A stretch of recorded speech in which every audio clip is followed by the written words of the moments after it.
রমজানের শেষে খুশির হাওয়া ফিরে আসে ঘরে ঘরে, স্বপ্ন গড়ার গল্প লেখা আইডিয়ালিস্টদের হাত ধরে। দিন রাত পরিশ্রম করে গড়ি আমরা স্বপ্নের ঘর, মানুষের সেই হাসির মাঝে ভুলে যায় সব ক্লান্তির ভার। ঈদের আগে কাজ শেষ করে দেই প্রতিশ্রুতির মান,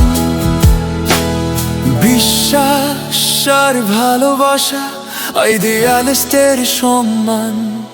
আইডিয়ালিস্ট মানে স্বপ্ন গড়া ভালোবাসা দিয়ে,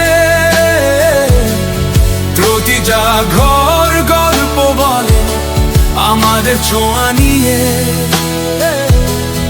ঈদ মুবারক জানাই সবাইকে আনন্দ ভরা দিনে, আইডিয়ালিস্টদের পরিবার রয়েছে আপন মনে।